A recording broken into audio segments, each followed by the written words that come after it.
Yang pertama adalah ini, yang kedua adalah information technology infrastructure, di mana di sini banyak sekali dibahas masalah terkait dengan teknis, lalu infrastruktur, terus bagaimana kita melindungi, business intelligence, database, sebagainya.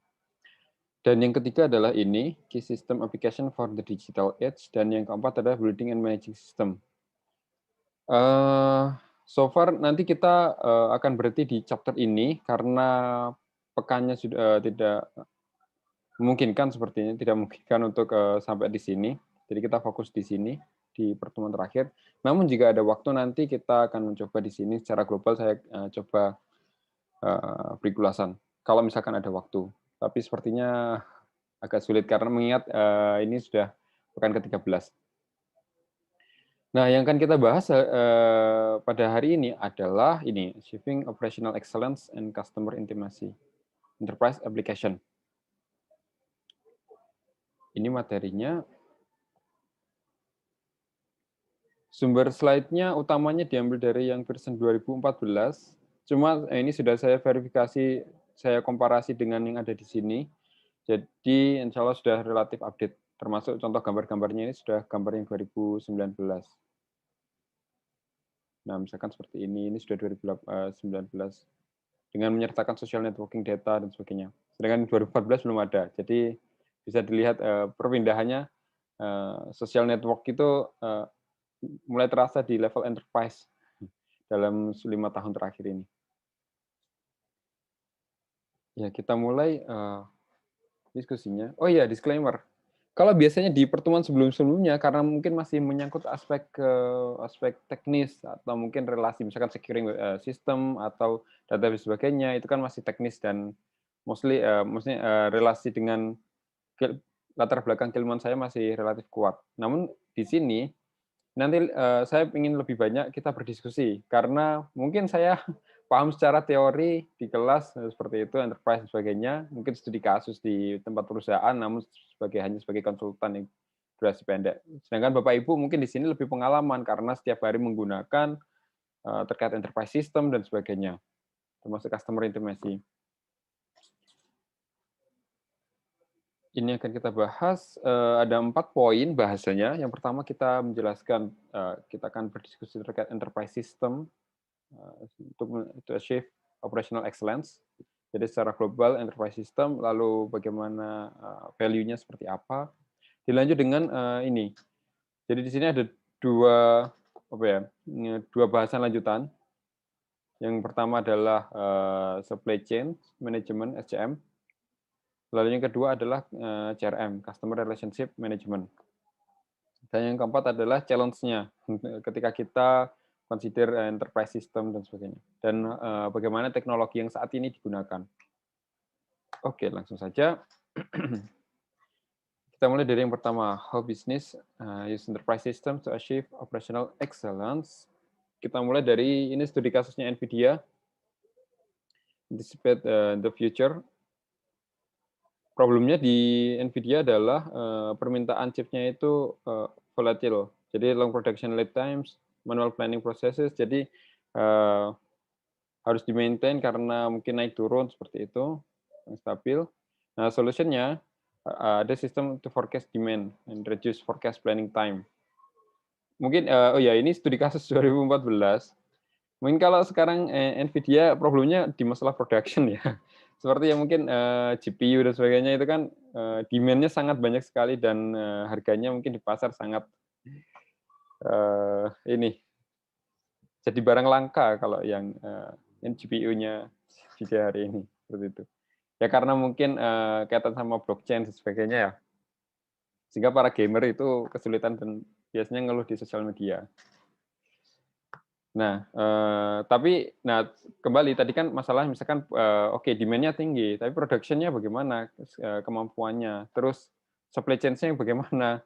Kan production kan kita harus consider ini ya supplier-nya ya, seperti itu. Nah, di sini mereka menerapkan SAP tools menggunakan advanced planning and optimization system dan demonstrate use of technology to reduce cost dan terbukti dari penggunaan itu bisa reduce cost-nya, increase sales dan increase customer satisfaction. Itu gambaran problem umumnya. salah satu perusahaan Nvidia, Fortune 500. Lalu kita mulai masuk ke bahasan pertama, yaitu enterprise system secara umum. Enterprise system atau enterprise resource planning system biasanya ya ERP ya, kita familiar dengan ERP. Itu biasanya kumpulan dari integrated software modules. Jadi ada modul-modul software dan common central database, biasanya tersentralisasi, dan namanya enterprise ya, digunakan di banyak divisi, misalkan divisi keuangan, divisi marketing, sales, sebagainya, langsung terintegrasi. Dan mengumpulkan data from many division of firm for use in nearly all of firms internal business activities. Tujuannya ketika mengumpulkan misalkan untuk human resource atau ya employee monitoring seperti itu, nanti outputnya apa? Outputnya kan bisa lihat, oh KPI-nya bagaimana, terus kira-kira marketing kita di bulan ini bagaimana, prediksinya seperti apa, tren 1 tahun ke belakang seperti apa, itu bisa dilihat secara real time dan secara langsung karena ini central database.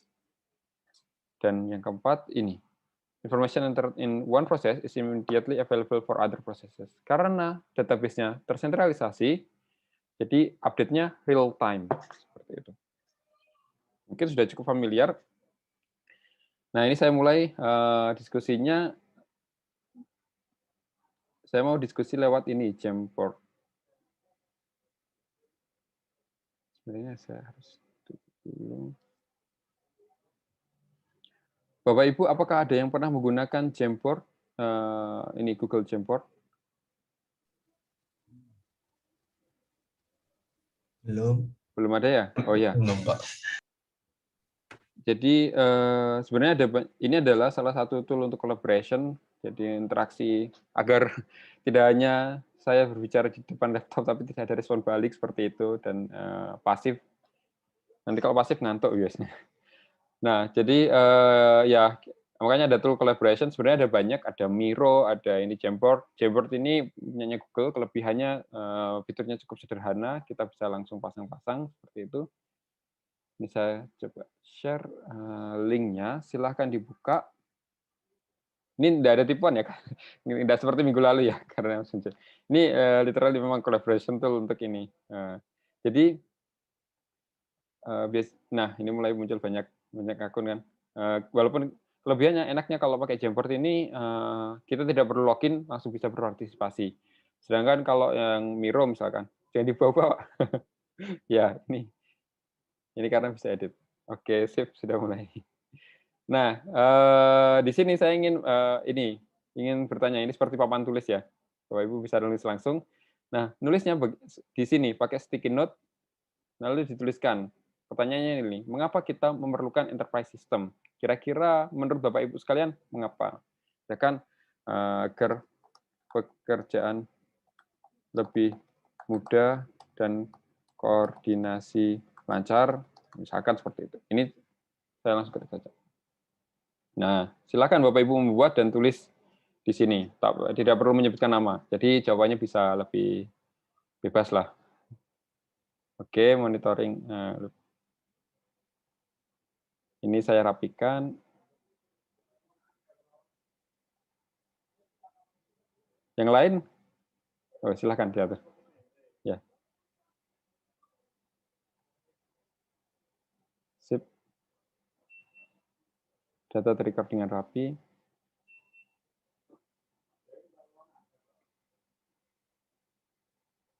Real time. Oke. Nah, tapi kelemahannya untuk Jamboard ini kemungkinan mungkin laptop Bapak Ibu agak berat ya. Oke, ini real time sama. Jadi saya delete ya. Scalability, oke, sip, mantap. Oke. Sip. Ada lagi agar bekerja. Oh, hilang.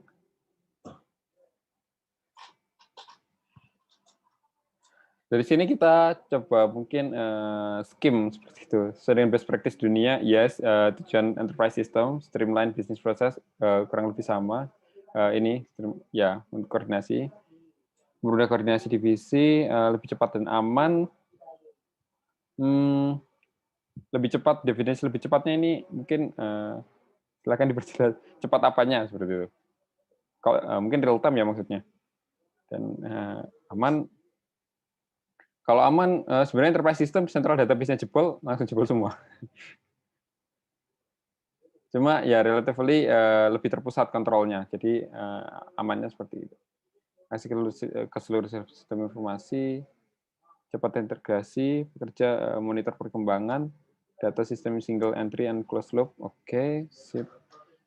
Data akurat, nggak ribet buat report dan monitoring, iya bisa. Dekarnya rapi, sistem memiliki sistem terintegrasi, ya, ya. Jadi dan scalability, ini juga bagusnya. Datanya validnya. Ya, terima kasih. Jadi dari sini kan kita sudah mengetahui ya enterprise system ini kegunaannya untuk apa. Traceability ya untuk akuntabilitas, keperluan audit itu penting. Apalagi lognya harus tersimpan dengan baik seperti itu. Apakah dengan software yang biasa saja tidak bisa? Bisa, tapi karena misalkan kita software sistem informasinya secara terpisah, maka dari faktor scalability juga tidak akan mudah. Traceability-nya juga akan menyulitkan karena harus koordinasi dengan yang lain dan penyamaan data. Ya, oke, sip. Terima kasih. Sebelum saya ini tools yang canggih. Nah, kalau kita tadi sudah berdiskusi terkait dengan, coba pindah ke ini, yang kedua.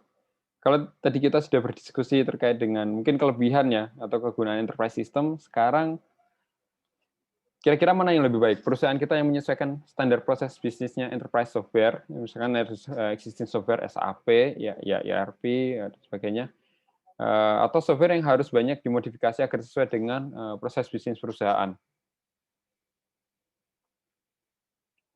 Bisa langsung berikan jawaban di sini. Di sini ya, bukan yang di sini. Di slide yang kedua. Nah, oke. Software yang harus beradaptasi. Oke. Combined. Oke. Ini jawaban netral. Software yang menyesuaikan perusahaan. Oke.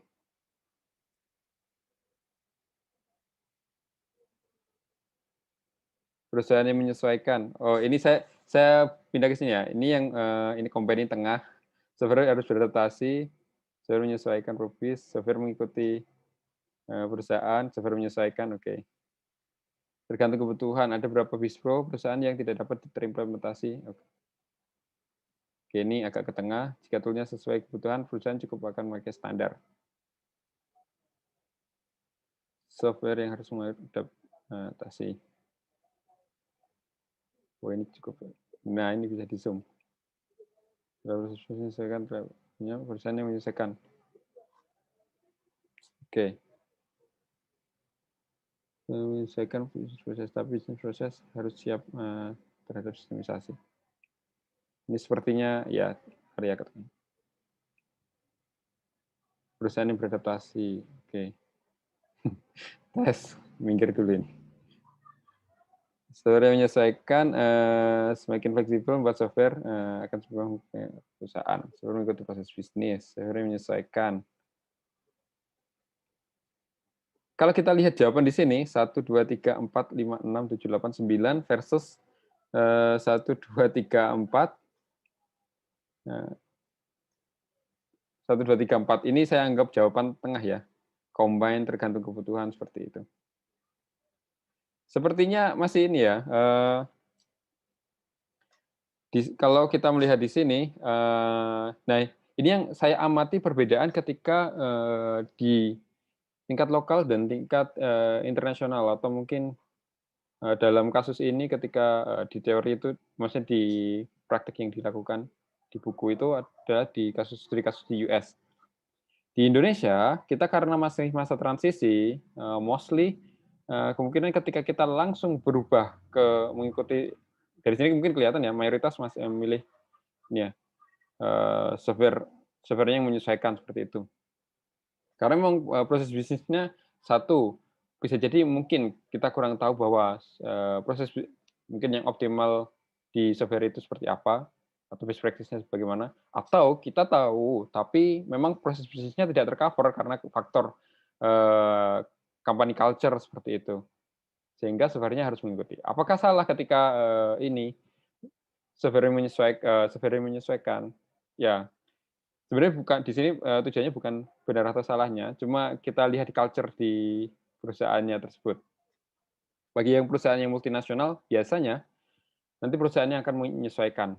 Tapi untuk perusahaan yang mungkin tingkat nasional, biasanya ini saya enggak ini ya, tidak mengeneralisir, tapi tidak ngejudge karena saya belum melakukan riset secara saintifik seperti itu. Tapi biasanya kalau saya diskusi dengan orang-orang di perusahaan, mostly mereka ingin custom. Tapi custom-nya pun kadang tidak terlalu banyak, minimal change atau hanya seperlunya saja. Dan ini yang mungkin software yang laku dijual di Indonesia, ini dari sudut pandang saya sebagai pembuat software seperti itu, biasanya yang bisa menyelesaikan proses bisnis. Misalkan ketika membuat e-office, bagaimana modulnya itu bisa, flow-nya itu bisa disesuaikan dengan, misalkan untuk Pemda, untuk swasta itu disesuaikan. Nah, kalau di buku, kita lihat,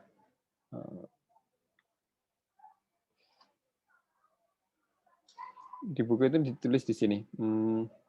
Nah, kalau di buku penekanannya bukan lagi pertanyaan tadi, tapi typically best to perform only minimal change to enterprise software. Change the way the firm works in order to confirm the software business processes. Karena biasanya kalau ini alasan digunakan karena kenapa menggunakan statement ini, ya karena ini sudah relatif best practice dan sesuai dengan company culture mereka. Dalam hal ini karena di US dan kita tahu mostly sistem informasi enterprise itu biasanya diadaptasi dengan proses bisnisnya di US, di Europe seperti itu, di Jerman seperti itu. Nah, itulah kenapa mungkin mereka prefer untuk menggunakan best practice yang sudah ada, biar tidak ada yang kelewat. Nah, ini enterprise software yang dimaksud mungkin dari tadi kan bertanya enterprise system sebagainya. Skopnya itu seperti apa sih enterprise system? Apakah mungkin sistem yang digunakan perusahaan, tapi perusahaannya cuma 5 orang itu sudah termasuk enterprise, semuanya dihandle di situ.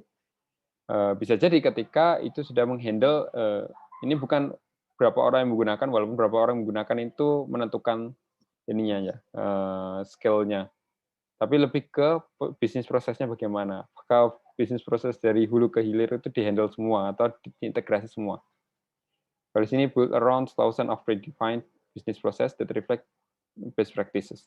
Itulah kenapa mostly para konsultan internasional merekomendasikan menggunakan ini, menggunakan sistem informasi atau enterprise system yang besar dan kita disuruh mengikuti best practice mereka. Ada pelatihannya dan sebagainya. Apalagi dengan pendekatan cloud seperti ini, di mana mereka sudah bagaimana fitur-fiturnya itu sudah tersedia. Kita mau tidak mau, kalau misalkan kita membuat enterprise system lalu diinstal di perusahaan kita, dan mungkin ada tenaga teknis yang bisa mengubah, mungkin memodifikasi software-nya, itu masih memungkinkan untuk diubah. Tapi kalau misalkan sudah di cloud, ya mau tidak mau kita harus ikut. Ketika kita kebingungan, kita tanya ke user ini, customer service-nya. Di sini best practice-nya apa saja, skopnya, ini contohnya saja ya, mungkin ada yang terlewat juga. Finance and accounting, human resources, manufacturing and production, sales and marketing, seperti itu. Nah, agar bisa mengimplementasikan, sebaiknya firms itu memilih function sistem yang bisa digunakan atau yang sesuai. Tadi di komen sepertinya ada ya. Yang sesuai dengan tool-nya yang sesuai dengan kebutuhan perusahaan. Nah, cukup pakai yang standar. Dan juga business process to software process. Jadi kita mapping ketika menggunakan, kita mapping dulu bisnis proses perusahaan kita itu bagaimana, lalu software business process yang ada di software itu bagaimana software prosesnya, lalu di-match. Dari situ itu sangat penting sekali dan krusial untuk meminimalisir kelemahan. Ini case-nya kalau misalkan software-nya sudah jadi, misalkan sistem SAP seperti itu yang sudah standar. Nah, kita mapping apakah ada atau tidak proses bisnisnya, lalu kita sesuaikan.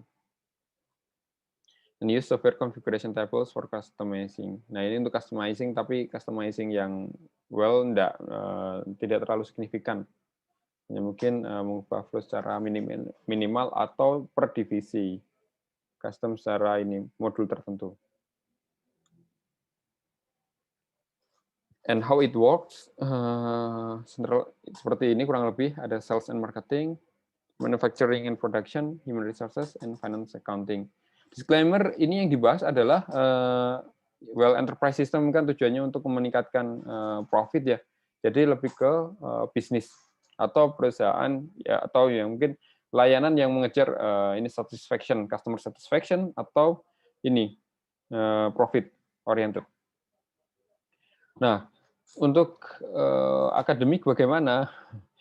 Kalau ini tujuan utamanya akademik kan sebenarnya bukan untuk mencari keuntungan, tapi kita tetap harus membangun sebuah enterprise system yang menyesuaikan. Makanya di ITS itu single sign on pakai My ITS Academic. Lalu kalau misalkan ada modul baru nanti dipasang di sana seperti itu. Agak berbeda proses bisnis dan karakteristiknya dengan ERP atau enterprise system. Cuma so far ya enterprise systemnya di ITS seperti itu. Jadi nanti di dalamnya ada sistem kepegawaian, sistem presensi, akademik, lalu dan datanya diintegrasikan.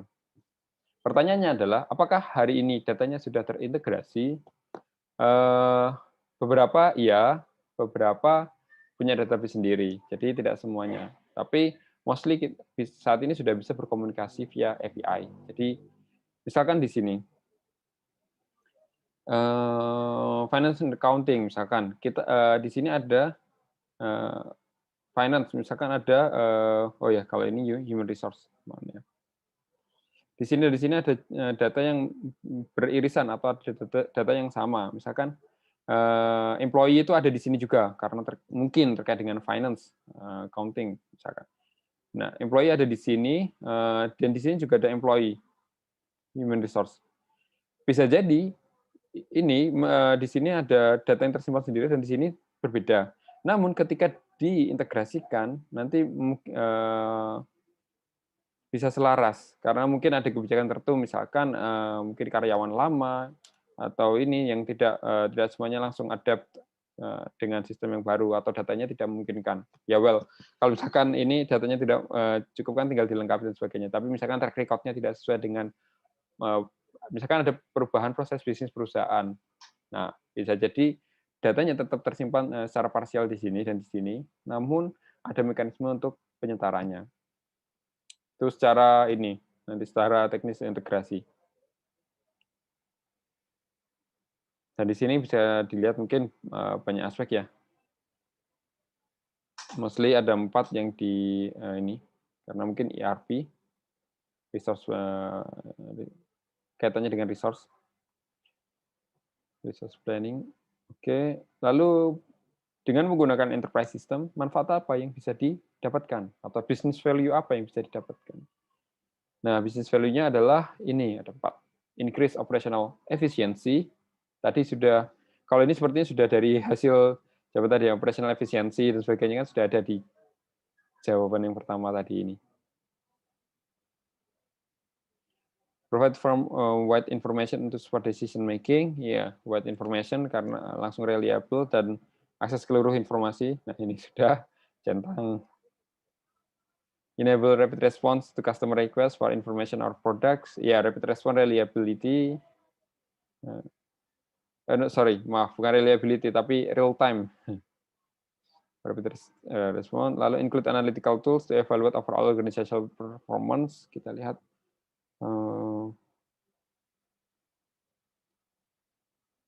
Mungkin lebih ke monitoring ya untuk decision making. Untuk ini analytics evaluate overall organization performance. Di sini ya monitoring juga bisa untuk performance juga ya. Oke, itu kemudiannya terkait dengan analytical tools ini kita sudah bahas beberapa hal di business intelligence di chapter 6, chapter 6. Oke, kita sudah dapat manfaatnya enterprise system. What next? Nah, selanjutnya adalah bagaimana supply chain supplier ya, supply chain management system, coordinate planning, production, and logistics with suppliers. Nah, kalau tadi di enterprise system ini spesifik ke supply chain. Apa itu supply chain? Network of organization and process for procuring material, transforming them into products, and distributing the products. Jadi kaitannya dengan koneksi relasinya dengan pihak luar itu mungkin dari upstream. Nah, ini upstream dari firms, suppliers, process managing relationship with them, dan downstream mungkin ke distributor, ke seller, organization process delivering products to customer, atau internal supply chain. Lebih jelasnya lagi untuk upstream dan downstream bisa dilihat setelah ini. Mana ya? Saya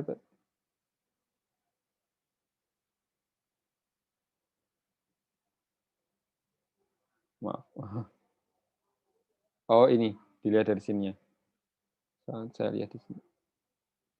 Ini konteks yang berbeda, push-based model. Bisa dilihat di sininya.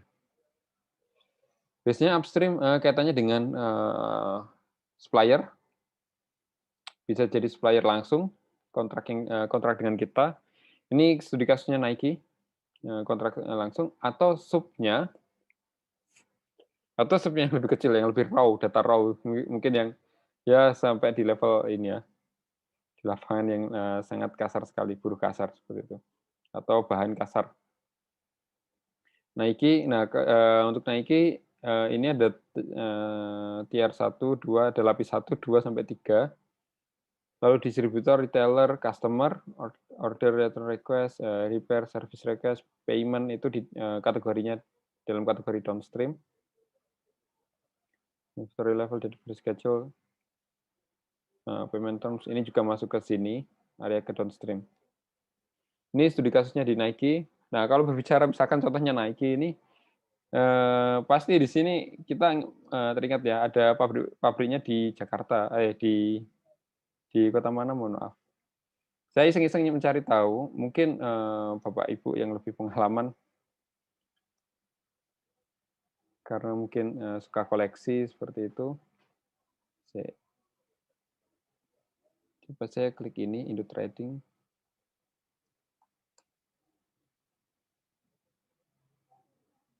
Nah, ketika kita googling Nike, ini ada suppliernya. Ada beberapa suppliernya di Glodok Jakarta. Dan spesialisasinya untuk apa, seperti itu.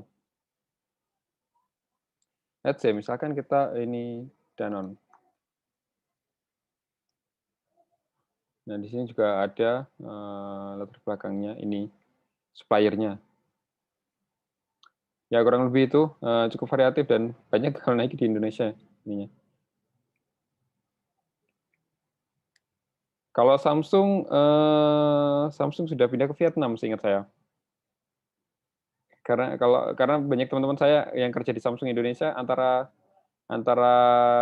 ini di PHK atau ditarik ke Korea Selatan, ke pusatnya langsung.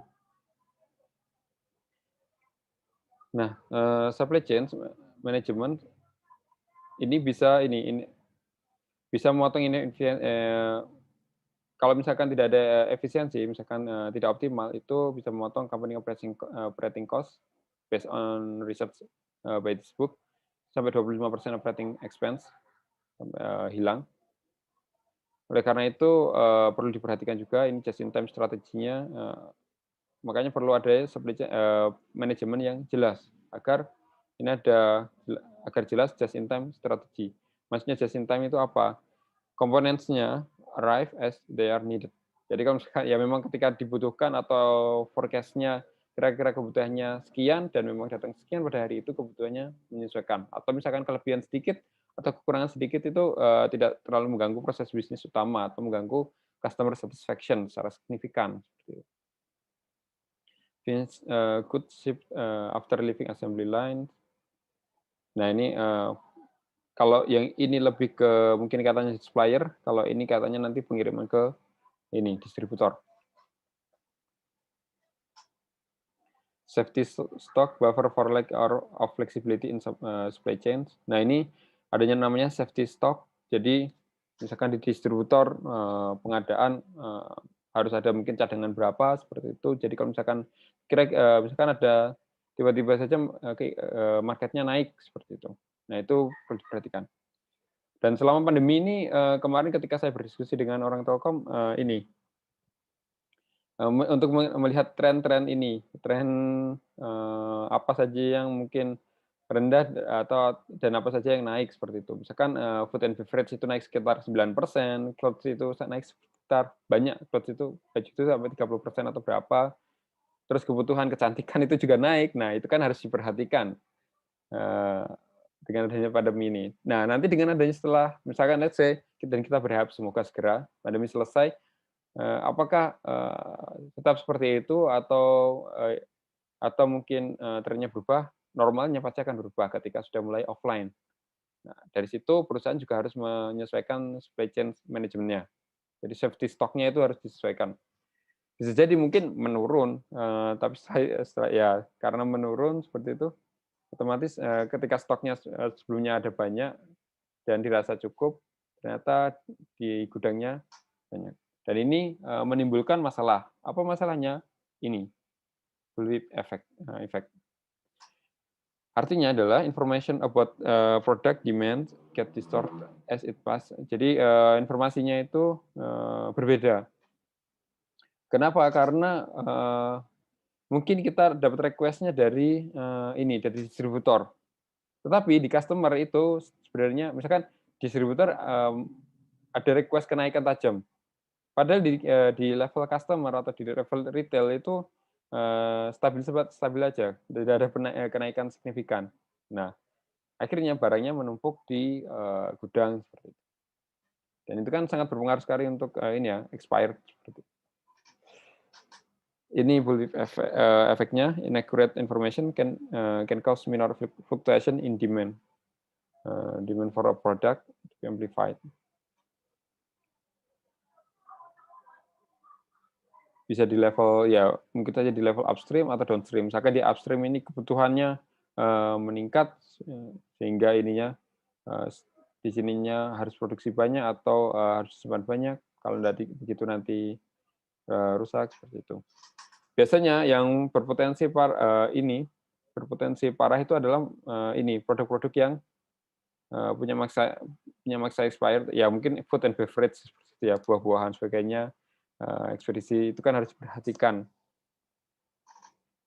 Kalau mungkin bahan-bahan yang relatif punya masa expired lebih lama, paling mentok kita mungkin ketika mau expired dan di gudang masih banyak, pasti nanti akan ada diskon seperti itu.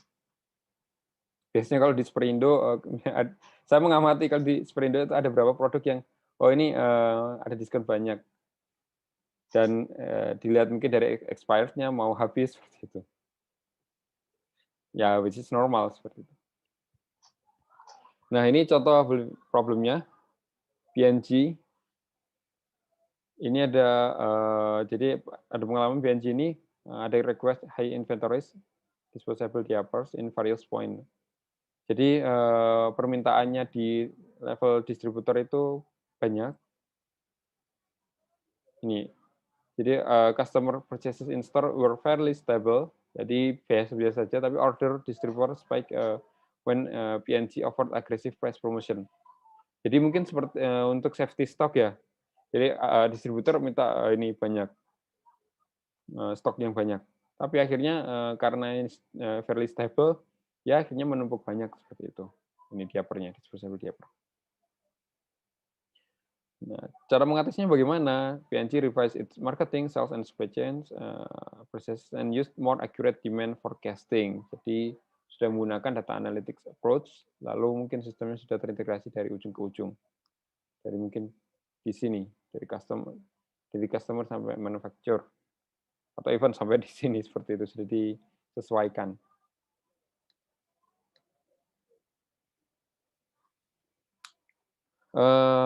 Lalu di supply chain management system, software yang bisa atau karakteristik software-nya seperti apa? Seperti ini.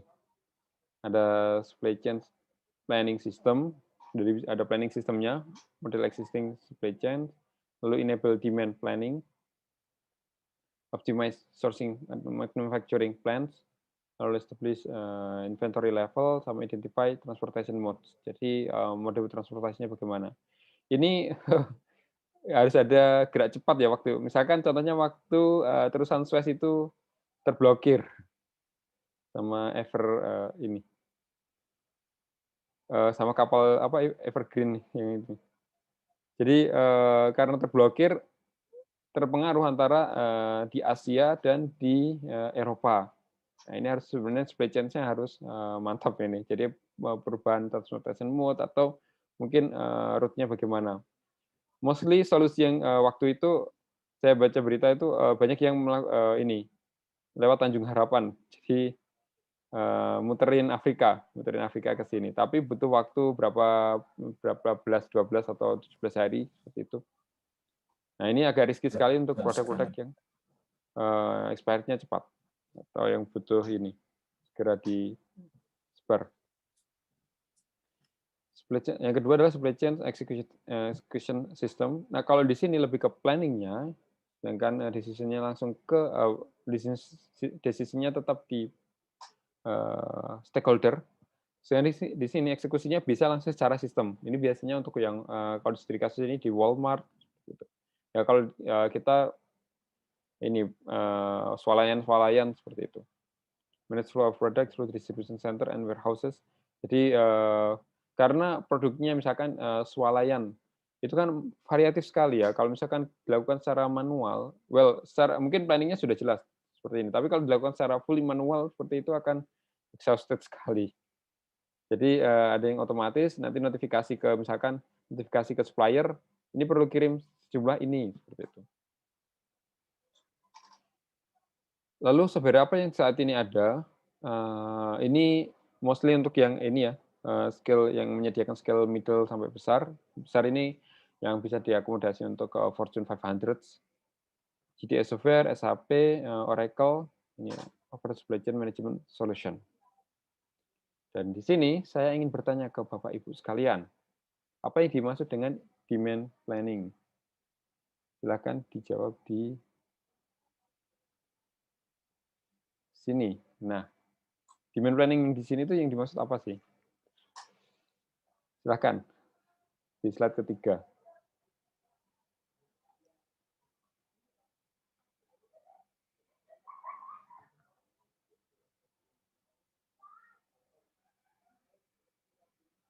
Ayo, belum ada jawaban? Ini saya share linknya lagi. Nah, oke, sip. Permintaan yang sudah terprediksi, oke. Merencanakan kebutuhan, oke. Kebutuhan ini sepertinya lebih ke supply ya. Kalau ini permintaan, mungkin ini upstream, ini downstream. Saya kategorikan dua. Dengan kebutuhan, oke.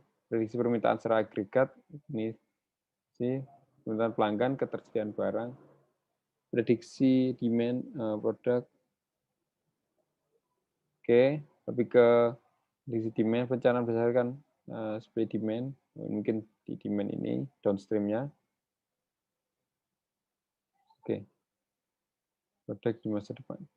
Ya, demand planning kalau kita melihat di ini artinya adalah ini determines how much product business needs to make satisfy customer demand. Jadi lebih ke ini, lebih ke downstream.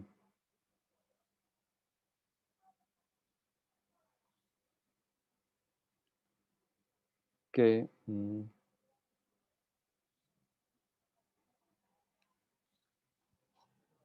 Ya, itu demand planning-nya sangat penting sekali untuk memahami dan harus terintegrasi problem PNC tadi.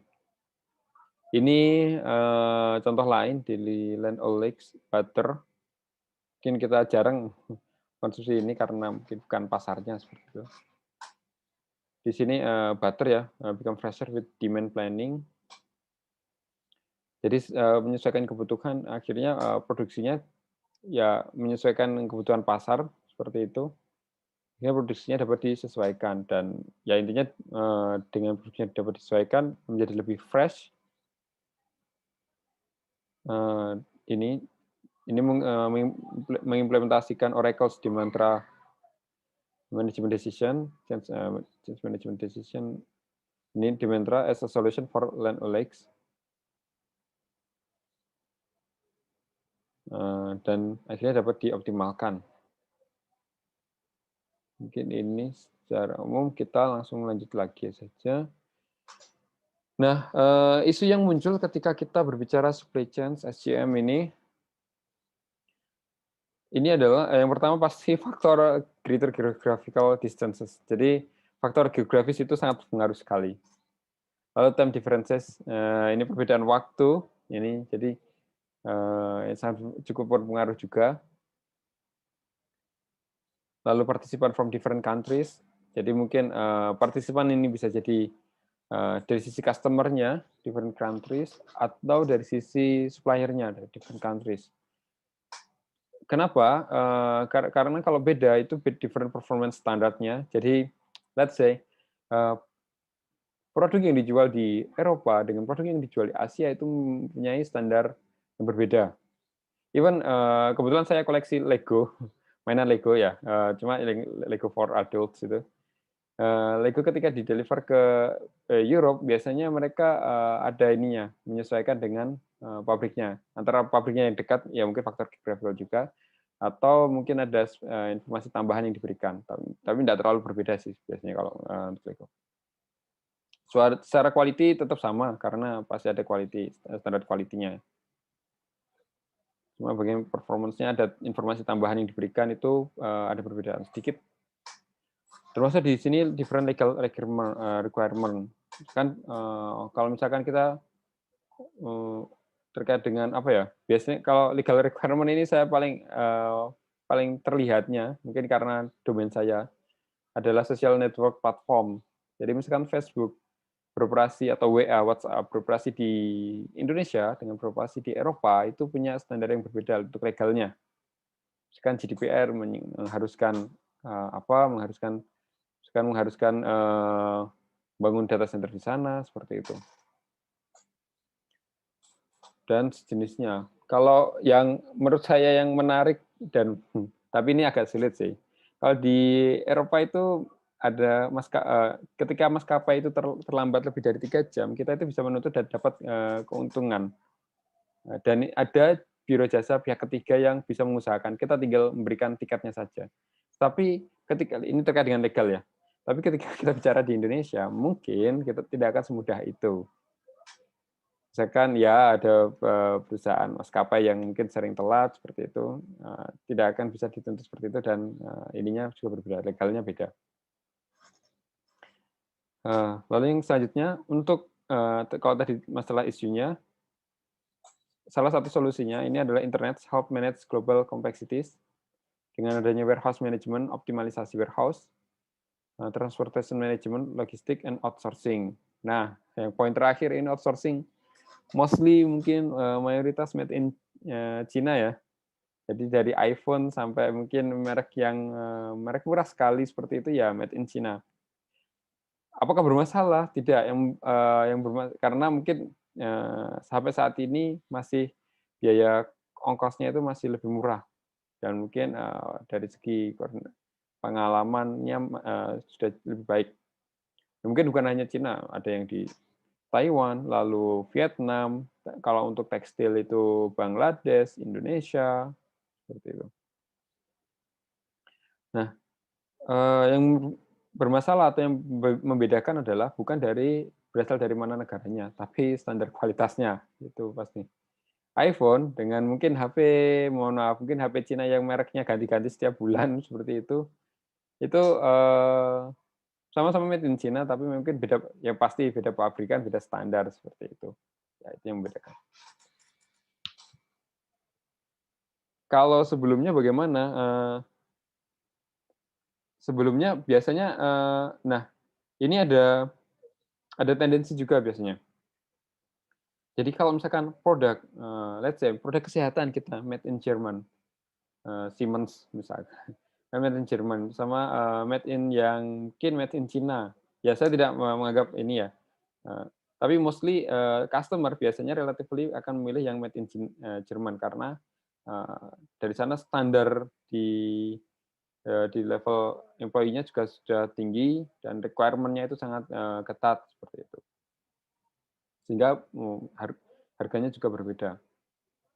Ini sangat terasa sekali ketika saya ini tinggal di sana itu produk-produk yang berasal yang ada label Eropa itu pasti ditonjolkan. Ini made in Eropa loh, bukan made in non Eropa. Ya, mungkin ya ini mereka ya. Kebanggaan mereka sendiri. Oke. Lanjut untuk supply chain management ada dua pendekatan yang berbeda. Jadi terkait dengan penyediaan stok, customer satisfaction, ada yang push based model, build to stock.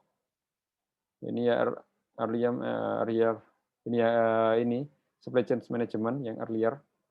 Jadi mekanismenya build to stock, memastikan stok itu pasti ada terus dan ini aman. Schedule based case of demand. Penjadwalannya berdasarkan based case on demand. Atau pull based model, demand driven. Jadi didrive oleh ini kebutuhan customer.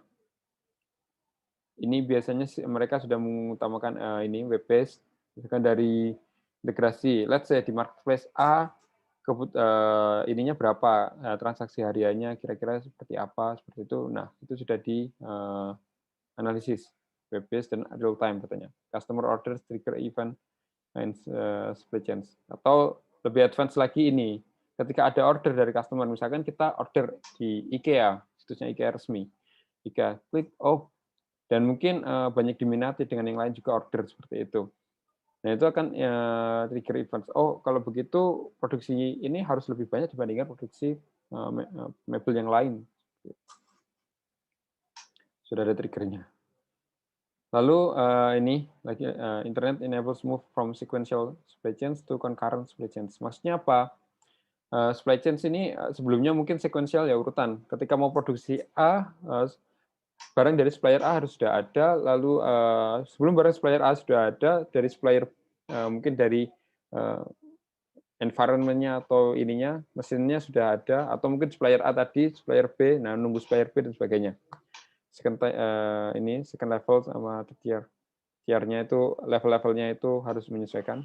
Tapi sekarang dengan adanya internet lebih ke concurrent, jadi bisa paralel berjalan secara bersamaan.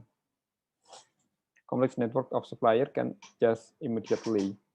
Let's say misalkan kebutuhan dari supplier A tidak memenuhi, langsung di take over sama supplier B, atau supplier A hanya memenuhi 40%, sisanya supplier B secara bersamaan. Seperti itu mekanismenya untuk representasi dari push based model dengan pull based model seperti ini. Awalnya dari manufacturer, production based on forecast. Oke, setelah itu supply-nya juga based on forecast dari hasil yang di sini. Lalu inventory disimpannya based on forecast juga, stoknya based on forecast, dan purchase what is on shelf. Nah, jadi customer-nya membayar apa yang ada di shelf. Itu ini proses bisnis standar ya. Nah, yang full base ini mungkin yang lebih update, ada sistem pre-order seperti itu. Makanya kan ada produk-produk itu yang sekarang banyak yang pre-order karena mengantisipasi ini ya, stok yang tidak digunakan. Jadi full base-nya dari mana? Dari customer. Jadi customer order, retailer automatically replenish stock, replenish warehouse, lalu produce to order, supply to order. Nah, itulah makanya mungkin kalau kita pesan online, ya ada mekanisme, ada yang ready stock, ada yang harus pre-order terlebih dahulu. Biasanya pre-order untuk produk yang tidak banyak digunakan. Difference between pull and push, push and pull, summarize with slogan, make what we sell, not sell what we make. Kita membuat apa yang kita jual, bukan menjual apa yang kita buat. Jadi drivennya by customer demand.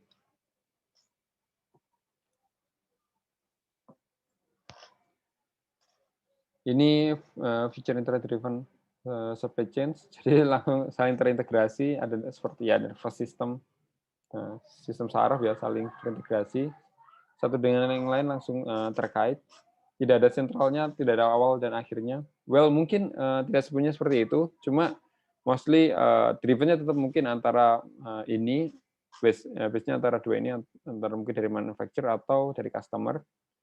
Tapi untuk meminimalisir, misalkan meminimalisir jumlah stok sebagainya, itu ada faktor-faktor lain dipertimbangkan.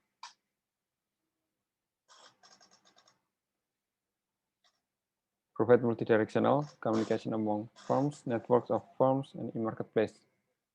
So that entire network supply chain partner can immediately adjust inventories, order, and capacities. Jadi misalkan supplier ini tergantung dari kontrak manufacturer sama ini. Networknya private industrial network atau manufacturernya itu sendiri ya kaitannya ini kalau misalkan customer dari logistik providernya sama retailernya dan sebagainya. Seperti ini kurang lebih gambarannya. Nanti mungkin sekarang sudah diterapkan Alibaba dan sebagainya itu kan Amazon sudah, even mereka karena saking cepatnya adjustment-nya mereka menggunakan robot untuk merapikan warehouse-nya. Jadi bukan karena mungkin satu alasan mungkin lebih murah dan lebih otomatisasi, maksudnya lebih murah dibandingkan dengan manusia. Tapi bisa jadi bukan alasan utamanya bukan itu, tapi alasannya ini adjustment-nya agar jauh lebih cepat karena ada faktor manual yang di-cut. Lalu manfaatnya apa ketika kita menggunakan CM system, supply chain management system, dibandingkan dengan mungkin yang kita hanya dengan dokumen-dokumen yang standar atau aplikasi sederhana seperti itu, tidak memenuhi best practice SCM. Dengan adanya SCM nanti match supply to demand-nya dapat dari hulu ke hilirnya dapat menyesuaikan match, reduce inventory levels, jadi yang tersimpan di warehouse relatif sedikit. Lalu improve delivery service, speed product time to market, jadi lebih cepat, use assets more effectively, reduce supply chain cost, lead to increased profitability. Ya, ini kalau dari risetnya ini total supply chain cost can be 75%, 75% of operating budget. Well, and increase sales karena customer satisfaction banyak yang banyak yang puas seperti itu.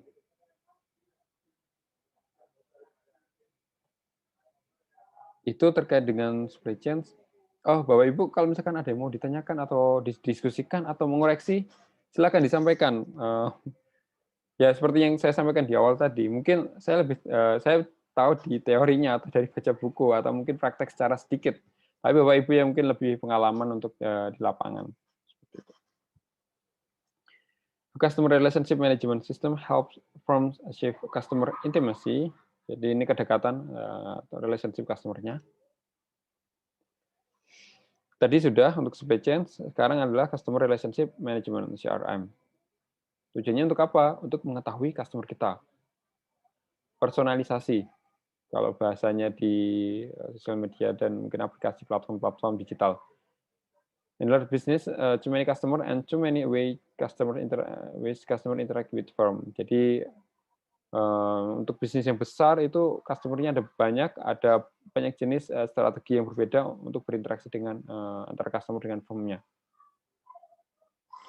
Dan CRM system scope-nya ini, capture and integrate customer data from all over the organization, lalu consolidate and analyze customer data, distribute customer information to various systems and customer touch point across enterprise.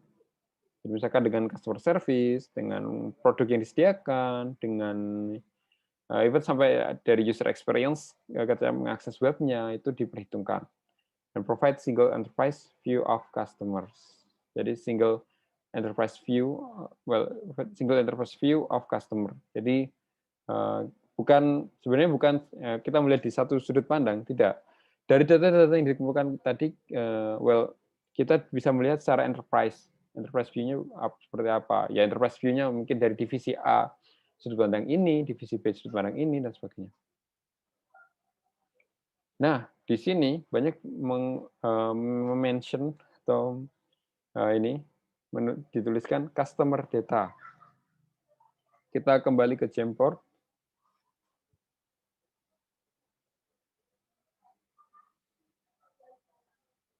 Oh, ini masih.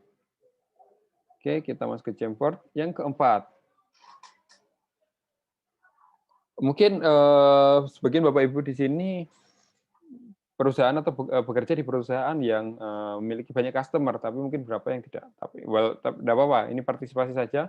Mungkin bisa memberikan contoh data customer, kira-kira yang diperlukan perusahaan, mungkin yang lebih enak sesuai dengan proses bisnis Bapak Ibu masing-masing ya. Kira-kira data customer yang diperlukan itu apa saja, dan value dari data tersebut apa. Misalkan saya perlu akun sosial medianya atau link sosial medianya, biar nanti bisa lihat aktivitasnya misalkan. Atau alamatnya bisa nanti personalisasi berdasarkan geografis. Alamat, nomor telepon, riwayat pencarian. Oke, hobi. Ini. Jadi preferensinya, riwayat pencarian pada gawai pengguna dapat digunakan untuk merekomendasikan iklan yang sesuai. Ya. Profesinya, nah ini mungkin dari kira-kira customer ini bisa spend berapa untuk perusahaan. Data interaksi user di produk, untuk digital product, oke. Ya. Lokasi, ya, bisa dikaitkan dengan alamat. Dan IKN PWP, hati-hati bocor. Asal daerah, oke. Jenis proyek yang dilakukan, oke. Daftar peralatan untuk penjadwalan perawatan perencanaan power anggaran. Oh mantap ini. Ini kayaknya ya posisinya. Daerah hampir di sini. Jenis proyek dilakukan ini kayaknya lebih ke ini ya, bisnis to bisnis sepertinya. Data produk di produksi material gunakan untuk penjualan. Oke. Salary mungkin katanya dengan profesi tadi. Lokasi. Sesuai pemakaian energi listrik. Ini PLN ini sepertinya. Oke, mungkin yang lain. Pemakaian energi listrik dan sebagainya. Transaksi harian. Ini mungkin di sini. Portofolio mungkin di sini ya. Well, kapasitas produksi customer. Oh, ini mungkin bisnis. Oke, supplier. Frekuensi pembelian. Cukup variatif sekali ya. Bagus sekali ini. Data. Jadi bukan data plan saja. Kalau misalkan saya mengajukan pertanyaan yang sama ke mahasiswa, mostly mereka akan menjawab data, maksudnya banyak jawaban yang mirip. Tapi ketika ini beda ketika saya jawab saya bertanya ke Bapak Ibu sekalian, jawabannya lebih variatif dan based on ini ya specific case karena status.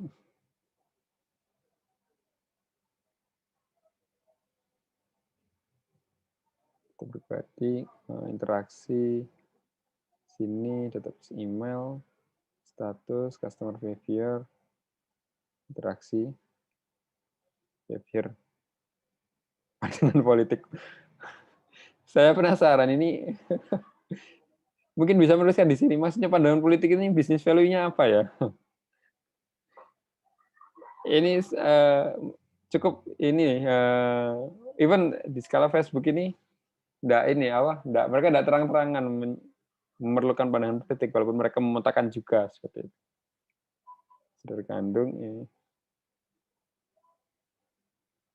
Pendapatan, oke, ini di sini. Ayo yang nulis pandangan politik nanti, ini tuh bisnis value-nya apa ya? Atau value data ini untuk apa? Mungkin bisa ditulis di sini.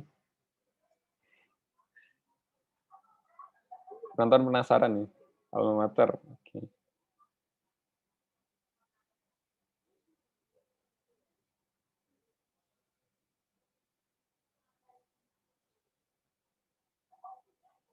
Siapa ini?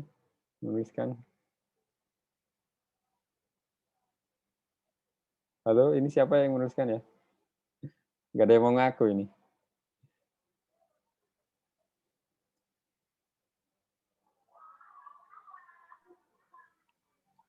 Ya sebenarnya untuk paling gampang pandangan politik ini sangat penting sekali ketika kita di suatu daerah, terus ini masa-masa menjelang pilkada atau ya pemilu seperti itu.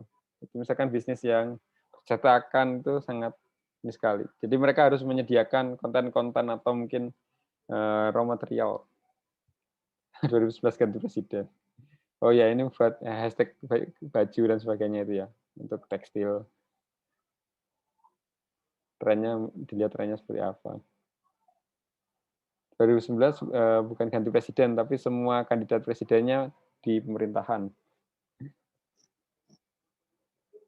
Oke, sip. Cukup menarik sekali ini debatnya. Oke, terima kasih Bapak Ibu sekalian. Nah, customer data ya ini pasti menyesuaikan. Jadi misalkan Bapak Ibu mungkin yang bekerja di Telkom, at least menyesuaikan di alamat tempat tinggal untuk mengetahui misalkan layanan IndiHome ininya jalurnya apakah sudah tercover atau belum, atau cost-nya seberapa kalau misalkan kita meng-cover area tersebut.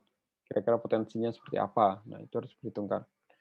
Atau mungkin yang bekerja di di banyak bidang lah. Nanti kalau disebutkan spesifik yang lain nanti tidak akan selesai.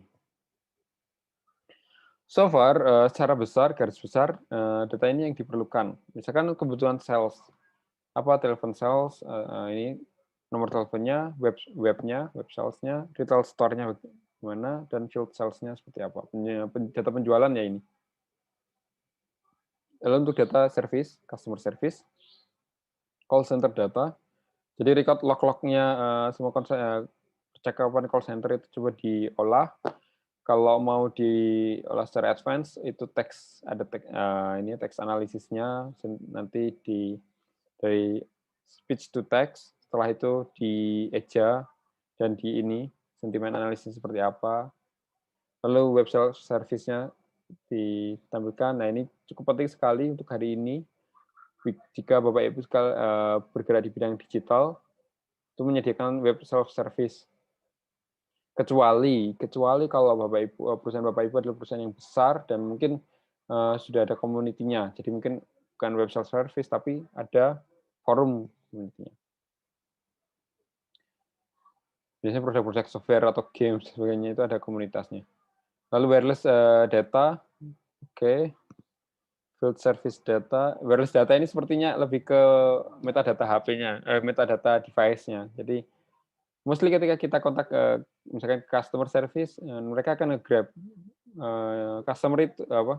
Dari perusahaan itu akan nge-grab data. Customer itu komunikasinya lewat apa? Lewat misalkan kalau misalkan komunikasi lewat browser, Chrome, Firefox seperti itu kan bisa diambil OS-nya. Oh, OS-nya kalau iOS, iOS-nya Windows 10 seperti itu. Oh, berarti lewat PC. Atau mostly untuk Indonesia mostly lewat HP karena mungkin Android lah dan sebagainya. Merek HP-nya. Jadi dari situ bisa dioptimalisasi customer satisfaction-nya. Misalkan user friendly di sisi mobile, user friendly di sisi web, lalu mungkin dan sebagainya. Atau social network data. Ini mencari tahu yang viral seperti itu ya. Atau bagaimana strategi memviralkan. Untuk tapi untuk social network data service biasanya untuk ini ya, mereka yang japri, mungkin mention di Twitter dan sebagainya. Kalau yang viral tadi lebih ke campaign data marketing, konten, data analisis.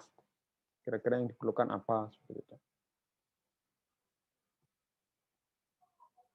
Oh ya, sebagai gambaran terkait dengan misalkan yang social network, baik katanya dengan mungkin service atau dengan marketing, ini sangat diminati sekali dan pangsa pasarnya sepertinya masih belum banyak. Kalau ini sih lumayan banyak di Indonesia.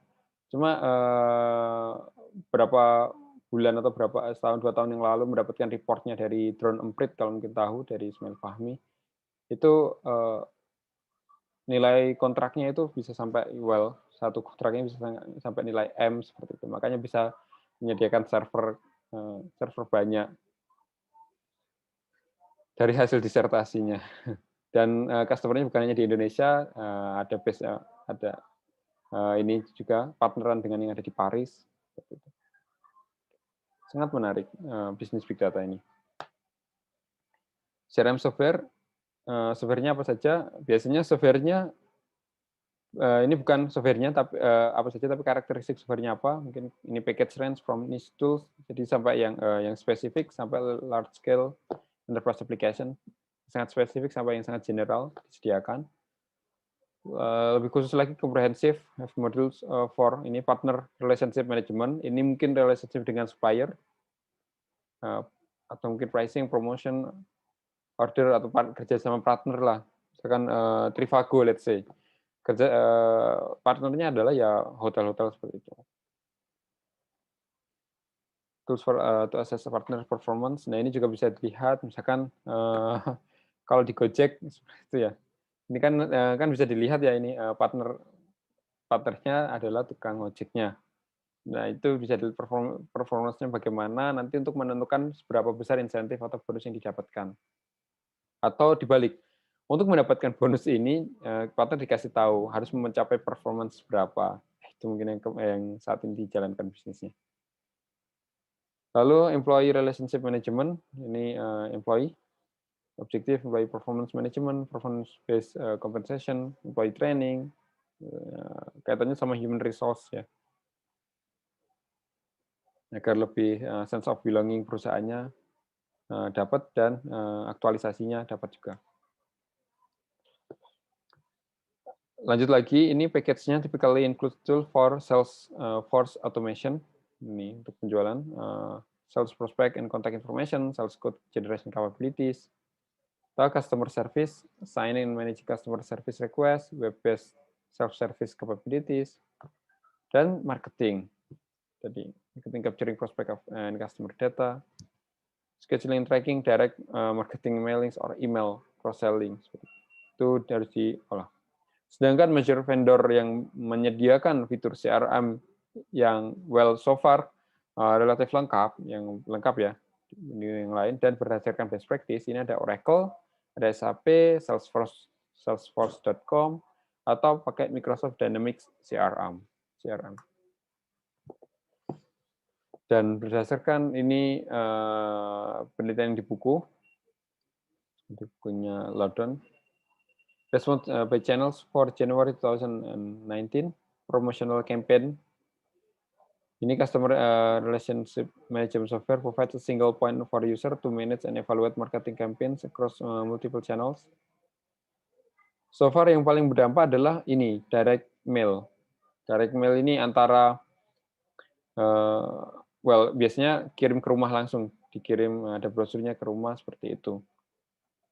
Atau kalau misalkan Bapak Ibu, saya kurang tahu kalau sudah ada ini, tapi dulu biasanya ini dapat kiriman majalah dari Toto. Akhirnya kan Toto untuk ini ya, perlengkapan kamar mandi.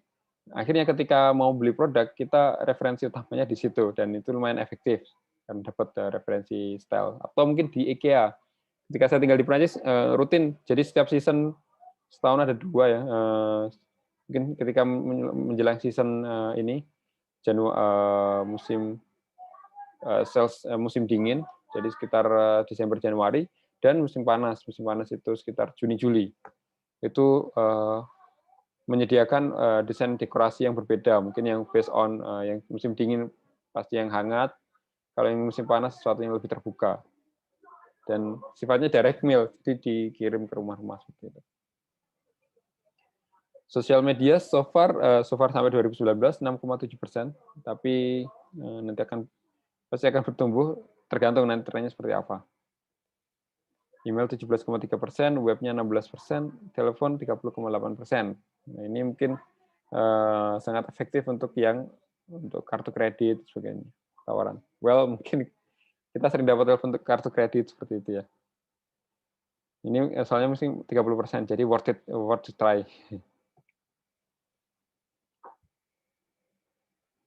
Lalu ini gambaran umum CRM software capabilities-nya. So far ada 3 modul utama, yaitu sales, marketing, sama service. Setiap ini ada masing-masing fitur-fiturnya kira-kira apa saja, seperti itu.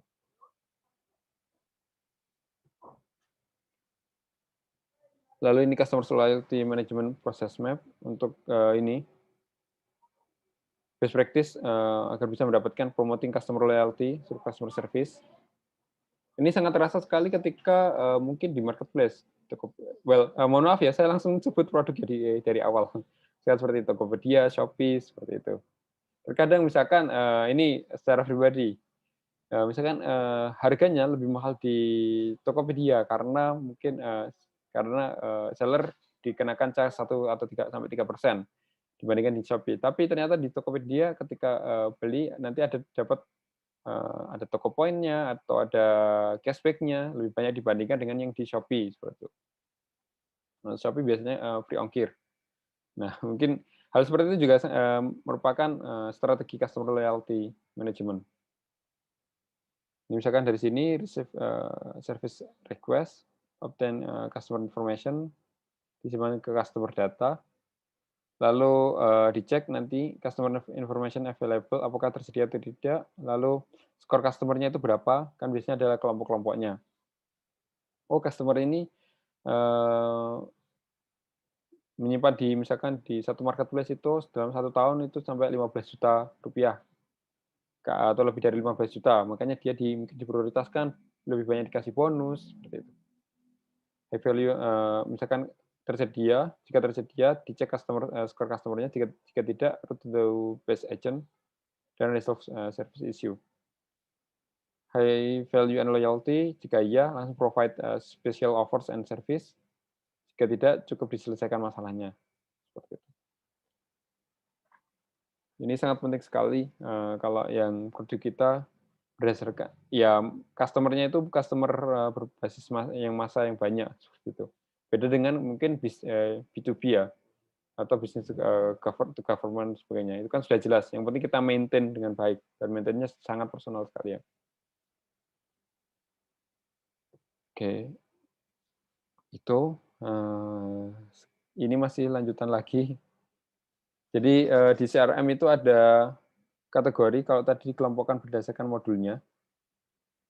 Selanjutnya adalah dikelompokkan berdasarkan apa ya style operasional prosesnya. Dia ada yang untuk operasional, customer facing application, such as Salesforce automation, call center sebagainya.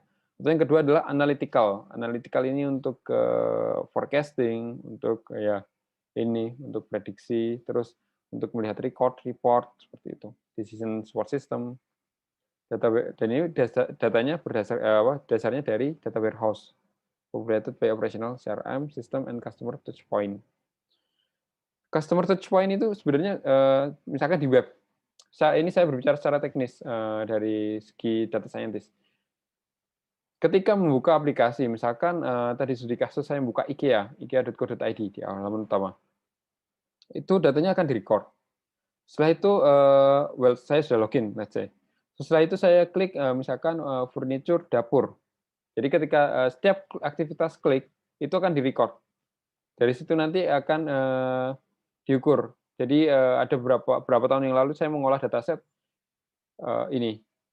Kebetulan karena risetnya supervisor, jadi perlu kira-kira rata-rata perlu berapa klik sampai customer itu melakukan check out. Nah, itu diperhitungkan.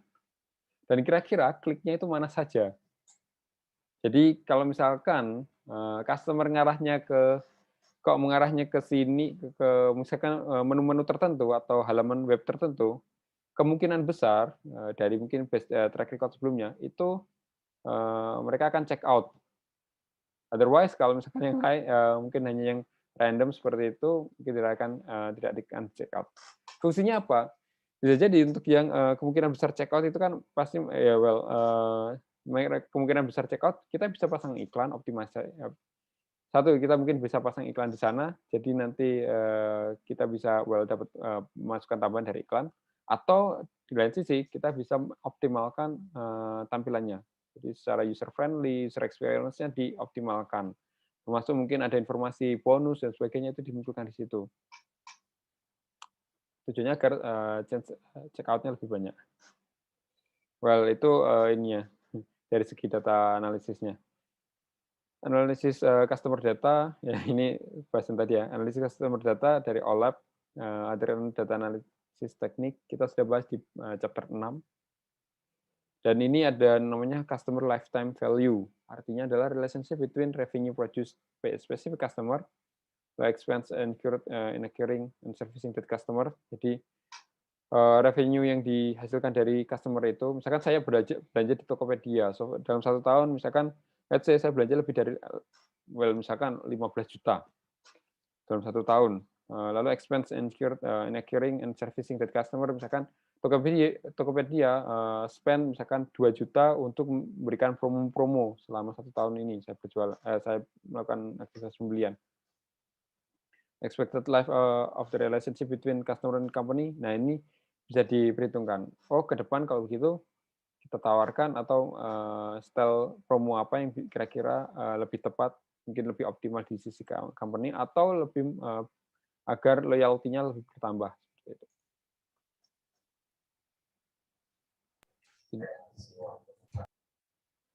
Oke, dan ini adalah ini gambarannya sih, arsitektur analytical CRM data warehouse seperti apa. Ini based on data yang buku 2020. Jadi kalau googling yang slide 2014 tidak muncul yang namanya social media. Jadi belum consider atau belum dijadikan parameter yang cukup mempengaruhi channelnya. Tapi kalau di sini sudah cukup mempengaruhi. Kasih sistem demographic data, third party data, dan sebagainya, ini diambil, diolah di customer data warehouse, analytic platform, toolnya yang digunakan apa saja, tujuannya apa? Tujuannya bisa profitable customer, market segmentation, customer profiles, profiling, churn rates. Apa itu churn rates? Nah ini. Jadi sebelum ke poin ini, saya jelaskan dulu business value-nya apa ketika kita menggunakan CRM system based on best practice ya. Bisa meningkatkan customer satisfaction, jelas karena orientasinya customer dari tadi. Reduce direct marketing cost, ya. Jadi instead of biasanya ini, kalau kita cara sales yang konvensional atau mungkin yang zaman dulu adalah blast to all, ya kita sebar aja ke semua. Tapi sekarang lebih ke personalisasi. Kita misalkan mau buka, ini kan lagi rame ya, Giant ditutup, lalu Hero mulai buka, bikin diganti Giant, lokasi Giant-nya diganti dengan IKEA dan sebagainya. Nah ini harus diperjelas. Kira-kira misalkan dibuka di Surabaya, ini berapa ininya, biaya marketingnya berapa, lalu kira-kira salesnya seperti apa. Nah itu kedekatan bisa dijadikan dapat datanya dari customer relationship management. Segmentasinya lebih jelas dan lower cost for customer acquisition and retention. Ini biasanya yang kita sebut ini ya, startup itu bakar uang. Bagaimana bisa membakar uang, bisa mendapatkan customer acquisition dan increase sales revenue dari customer acquisition, loyalty, meningkatkan pemasukan. Dan di satu sisi kita dengan adanya CRM system juga bisa mengurangi churn rate-nya. Jadi jumlah customer yang berhenti menggunakan atau stop purchasing products or services from company bisa diminimalisir atau bisa diturunkan. Ini ada indikator of growth or decline of firm's customer base. Jadi bisa ini dengan CRM system bisa diketahui tumbuh atau ini jumlah customer yang stop. Alasan stopnya apa seperti itu juga diketahui. Bisa diketahui. At least kita bisa memberikan survei ke customer. Itu, dan ini yang terakhir terkait dengan customer supply chain sudah, enterprise system sudah, customer relationship management sudah, dan yang terakhir adalah ini, challenge-nya. Kalau kita mau install atau kita mau pasang enterprise application, nah ini. Ini antara opportunity dan challenge-nya. Well, untuk Fortune 500 normally tidak, costly tapi tidak terlalu beresiko untuk urusan uang. Tapi ini, highly expensive to purchase and implement enterprise application sampai ada sertifikasi dan berharga mahal, seperti itu. Untuk sertifikasi berbagai macam ya, mungkin SAP, Oracle, Cisco, sebagainya. Average large system cost-nya bisa 12 juta US dollar lebih untuk sebuah enterprise application. Jadi ya, tapi ini ya bukan sebuah ya, tapi sudah enterprise application yang sangat menyeluruh. Dan untuk average small atau mid-size system sekitar 3,5 juta US dollar. Oh, cukup besar kali. Ini 3,5 berapa? Let's say, sekarang 14, sulit ngitungnya. Kalau 10.000 mungkin enak ya, sekitar mungkin 35 miliar. Di sini ya cost-nya seperti itu, tapi worth it. Apakah worth it atau tidak? Nanti kita bahas ada ininya, ada penelitiannya. Dan di sini challenge-nya bukan hanya di segi harga, tapi teknologi change-nya. Jadi misalkan migrasi teknologi itu sangat berpengaruh sekali ke perusahaan. Bisnis prosesnya juga kemungkinan berubah atau minimal dimodifikasi dengan adanya software. Organizational learning-nya juga berubah, sertifikasi, training-nya, lalu switching cost dependence on software vendors itu juga berubah. Switching cost misalkan kita berubah dari capex atau capital expense untuk dari enterprise system-nya sebelumnya diinstal di server perusahaan kita, tapi karena berubah ke cloud based enterprise system, ada switching cost-nya jadi variable cost, dan itu harus diperhitungkan dengan matang juga. Jadi dari yang semulanya capital expense berubah jadi variable dan operational cost. Dan data standardization, management, cleansing-nya itu juga berubah. Data migration, ini selama pengalaman saya minimal berapa ya, sekitar 6-7 tahun sebagai software developer, dan ini masalah migrasi ini kelihatannya mungkin kurang dimention di awal, tetapi ini adalah satu-satu yang membuat ya ini ya memerlukan effort banyak. Dari datanya, migrasi data, tipe datanya, sampai datanya lengkap atau tidak, itu harus diperhatikan. Dan ini yang saya maksud tadi, kira-kira teknologi change, business process change, nah worth it nggak sih? Ini ada ERP, saya menyebutnya additional cost, ya, sebenarnya implementation delay and cost ya. Jadi according to ini research survey 2018, 237 ERP users conducted by Panorama Consulting Solution, rata-rata ketika install ERP projects itu an average of 17,4 bulan, 17.4 months to complete. Jadi ketika kita mulai deal, aplikasi datang, ekspektasinya sampai 17,4 bulan ke depan, mungkin ada ini, ya ada mungkin masih masa pembangunan dan masa sosialisasi seperti itu. Dari situ 44% of project delivered-nya, 50% or less of the expected benefit. 50%-nya atau kurang ini mendapatkan benefit-nya yang less expected benefit. Jadi ekspektasi benefit-nya sekian, ternyata kurang. Dan approximately 64% of this project experience cost overrun. 79% exceeds their initial timelines. 79% ya. Jadi mungkin kita, ini 6 bulan, 1 tahun sudah cukup lah untuk training dan sosialisasi. Ternyata sampai misalkan 17 bulan seperti itu. Change in project scope and additional customization work add to implementation delays and cost. Jadi kalau misalkan project scope-nya berubah, additional customization misalkan sesuai dengan proses bisnis perusahaan, itu juga akan menambah delay sama cost-nya, pasti itu. Nah, best practice-nya bagaimana? Ini tergantung kebutuhan perusahaan dan kira-kira bisa dimulai dari hal apa. Mungkin enaknya kalau misalkan pakai teknologi cloud itu bisa istilahnya bisa coba-coba migrasi seperti itu. Dan mungkin karena coba-coba di awal cost-nya tidak perlu yang besar langsung. Dan ini next generation enterprise application ini yang saya mention barusan terkait dengan cloud, new opportunities.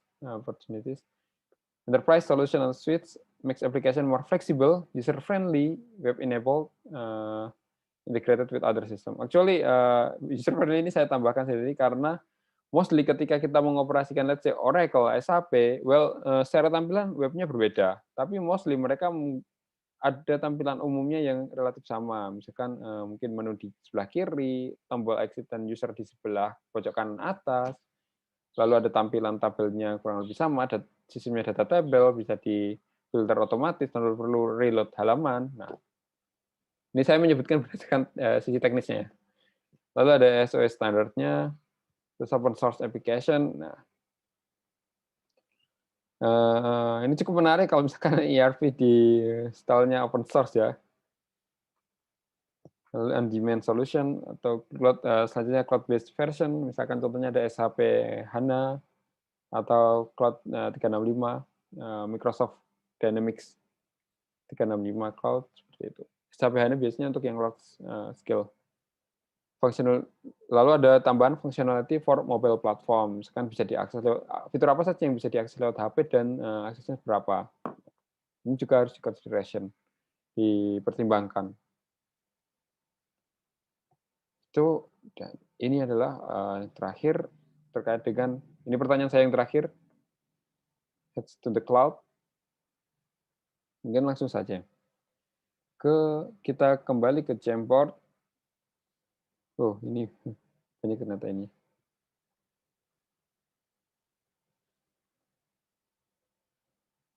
Di sini.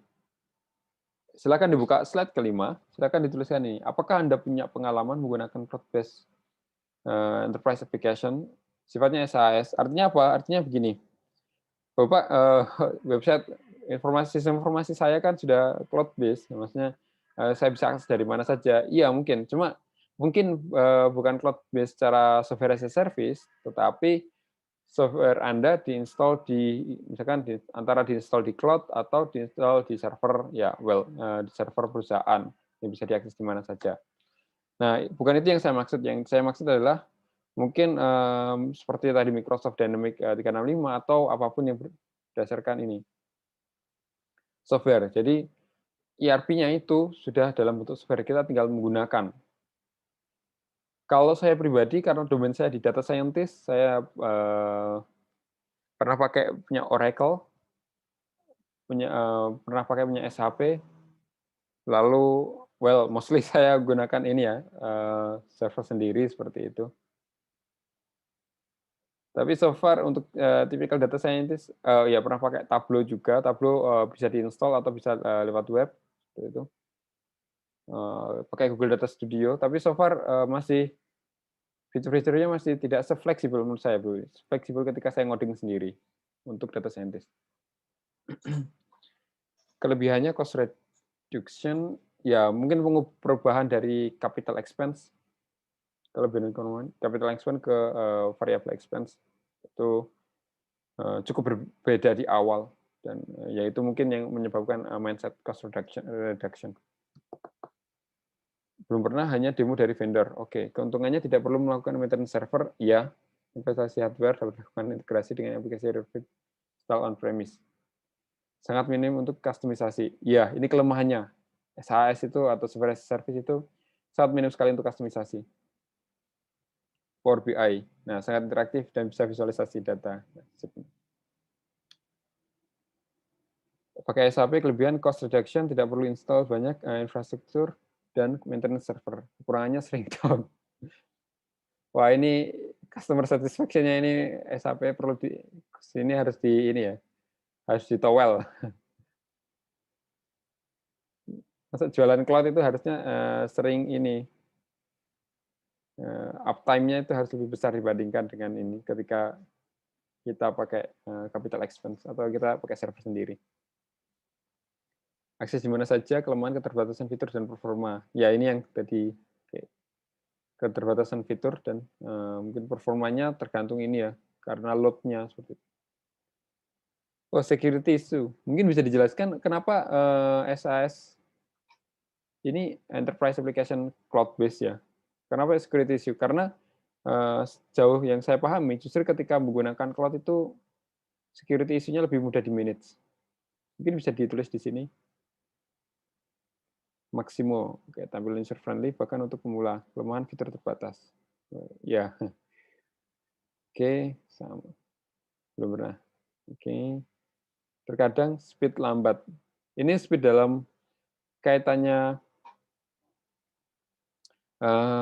loading page-nya atau speed ininya ya, speed internetnya ya. Kalau speed internet kan berdasarkan user ya. Tapi kalau misalkan loading page-nya itu berarti desain sistemnya belum optimal. Well, even sekelas SAP sekalipun ketika saya menggunakan data scientist memang muncul seperti itu. Atau Oracle juga. Datanya mungkin saja diakses oleh third party. Nah, saran saya, ketika Mas menggunakan enterprise application, term and condition-nya harus dibaca dengan jelas dan harus dikomunikasikan dengan jelas, third party bisa menggunakan data apa saja. Ini sangat strict, harusnya penting sekali dan strict untuk mungkin yang tadi speed lambat, speed internetnya atau speed loading page-nya. Let's say misalkan perbedaannya misalkan, oh kalau misalkan pakai di kantor itu bisa lebih cepat, tapi kalau di rumah bisa lebih lambat seperti itu. RTO, runtime. RTO, mohon maaf, RTO singkatannya saya khawatirnya ini salah paham. Runtime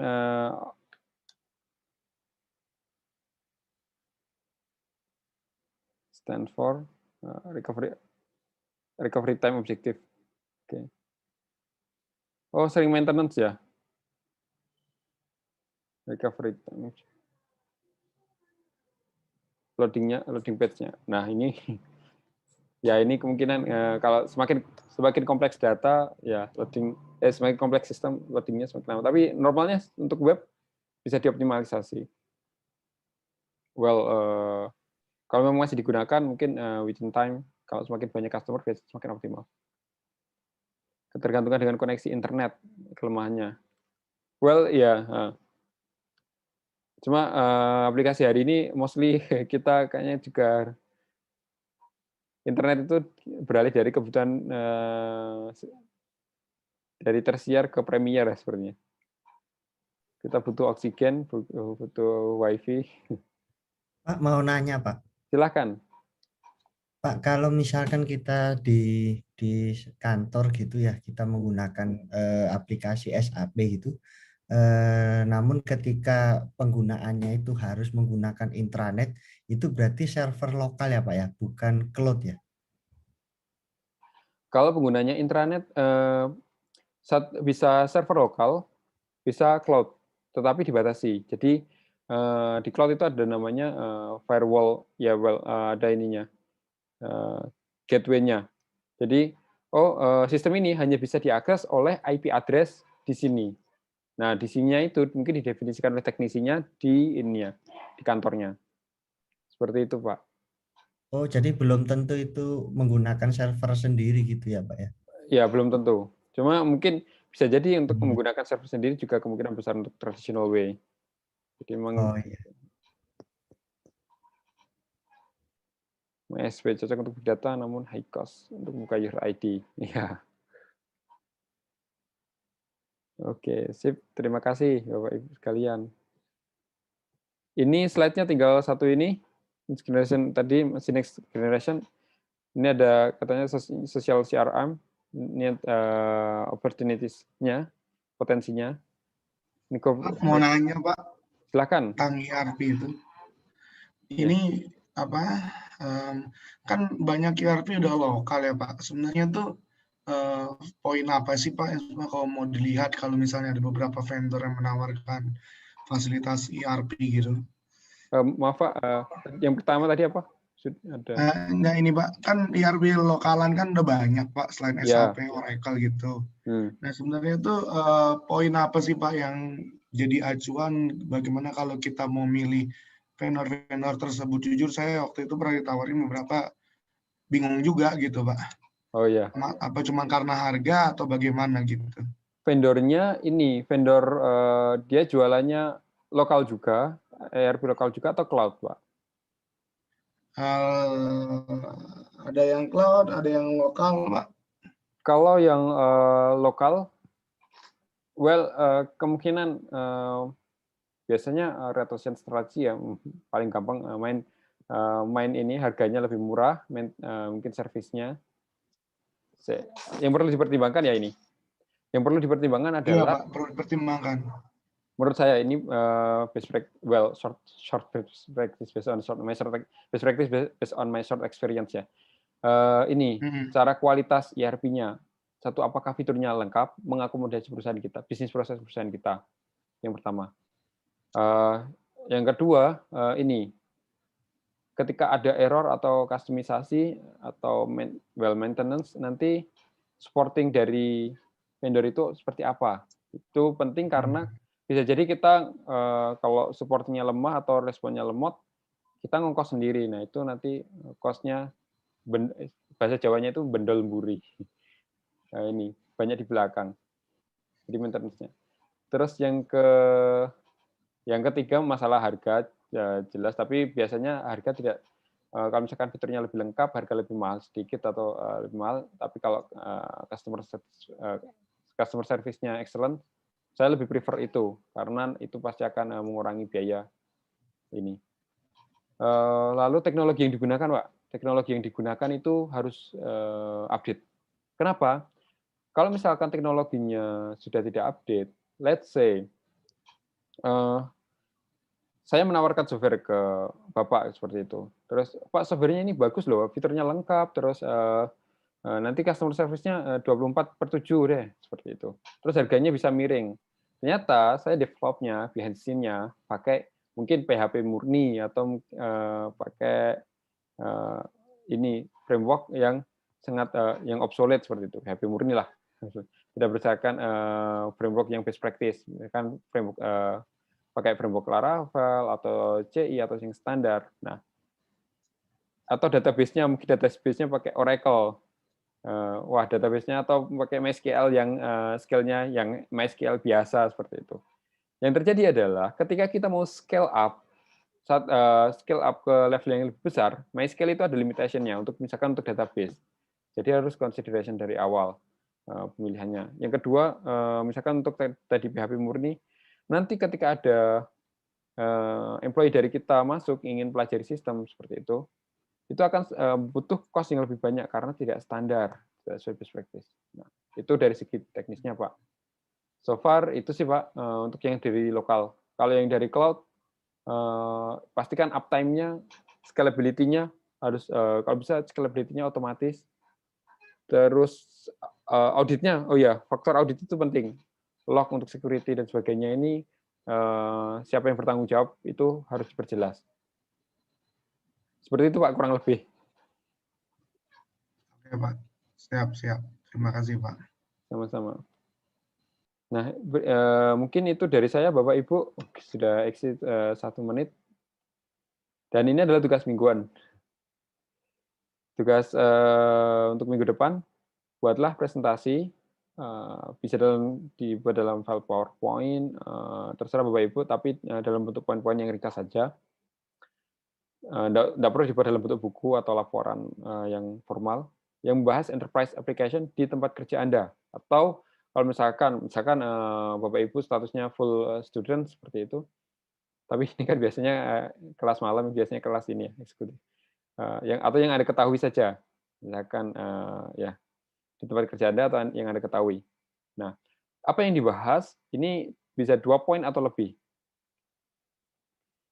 Jadi enterprise system atau sistem informasi besar atau global yang digunakan di perusahaan, ini biasanya mostly dibahas, lalu minimal ini dan ini teknologi yang digunakan. Teknologi mencukupi apa saja, semua hal yang sudah kita bahas. Misalkan terkait dengan di awal kan kita database, lalu dengan Power BI atau ya dengan business intelligence seperti itu, dan fitur-fitur yang lain. Nah, itu atau menggunakan cloud, mobile platform seperti itu dibahas juga. Atau jika perusahaan Bapak Ibu ada kaitannya dengan partner supply chain seperti itu juga baiknya dibahas, dan CRM, customer relationship. Tidak ada batasan ini jumlah slide, tapi mostly saya paling baca, saya skim laporannya 5 menit. Jadi kalau misalkan 5 menit, 5 kali 30 kan sudah berapa ya? 150 menit seperti itu. Jadi biar lebih cepat koreksinya. Karena itu kenapa saya kurang suka style-style yang formal dan banyak deskripsi. Mungkin kayak gaya milenial ya. Nggak mau yang ribet. Itu dari saya. Terima kasih Bapak Ibu sekalian atas partisipasinya di perkuliahan ini, Jamboardnya ini. Mungkin minggu depan kita akan pakai lagi ini. Sepertinya cukup menarik. Bagus. Iya. Bagus. Iya Pak Busro. Untuk tugasnya direkam lagi seperti kemarin atau? Oh, enggak perlu. Jadi tugasnya